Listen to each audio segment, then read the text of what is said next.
Oke, ada sebuah peraturan baru yang punya potensi besar banget buat mengubah wajah pendidikan di Indonesia.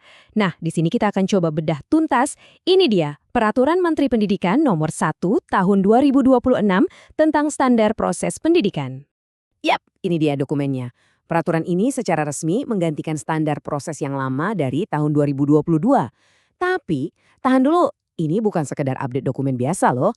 Ini adalah sinyal adanya pergeseran yang fundamental banget dalam cara kita memandang pendidikan. Dan ini nih yang membawa kita ke pertanyaan utamanya. Apakah ini cuma sekumpulan aturan birokrasi baru yang bikin pusing? Atau ini justru sebuah undangan untuk benar-benar mengubah cara kita berpikir soal belajar dan mengajar? Yuk kita cari tahu bareng-bareng. Inti dari peraturan baru ini sebenarnya dibangun di atas 3 fondasi utama. 3 prinsip yang diharapkan jadi roh dari setiap aktivitas di dalam kelas. Kita lihat satu persatu ya. Prinsip pertama, berkesadaran. Nah, yang menarik di sini adalah fokusnya itu ke dalam diri si murid. Jadi bukan lagi soal guru yang terus-terusan nyuapin ilmu, tapi gimana caranya murid jadi sadar dan paham, kenapa sih gue belajar ini? Sehingga motivasinya muncul dari dalam, dan akhirnya mereka bisa mandiri. Lanjut ke yang kedua, bermakna. Sederhananya gini, gimana caranya menghubungkan apa yang ada di buku sama apa yang ada di dunia nyata? Jadi pelajaran itu baru dianggap berhasil kalau murid bisa pakai ilmunya buat mecahin masalah di kehidupan sehari-hari. Biar nggak jadi teori doang. Dan yang ketiga, ini juga penting banget, yaitu menggembirakan. Eits, jangan salah ya, ini bukan berarti kelas harus jadi tempat main. Maksudnya, suasana belajarnya itu positif.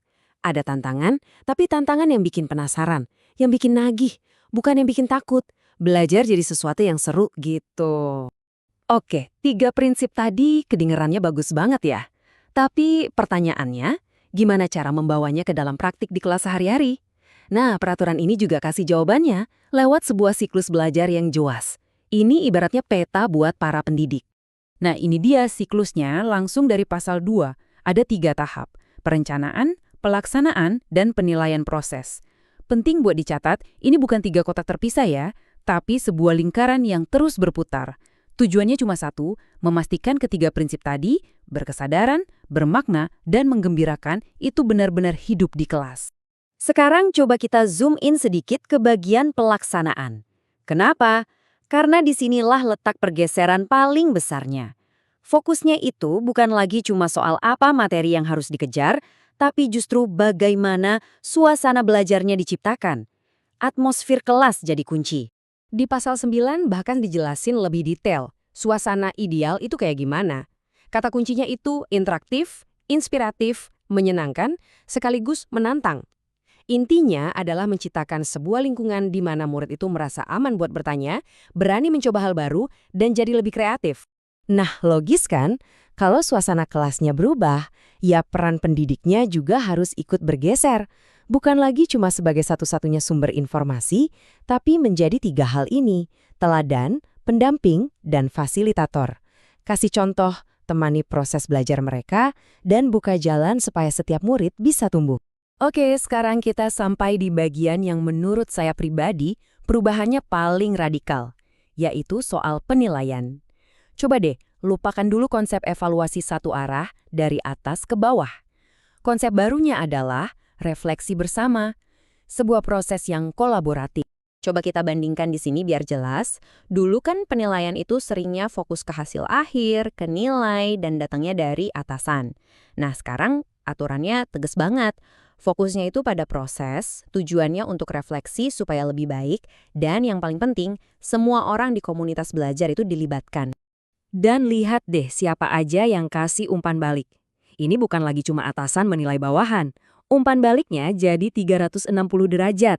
Datangnya dari mana aja? Dari refleksi diri sendiri, dari teman sesama pendidik, dari kepala sekolah, dan ini dia yang paling seru, dari para murid.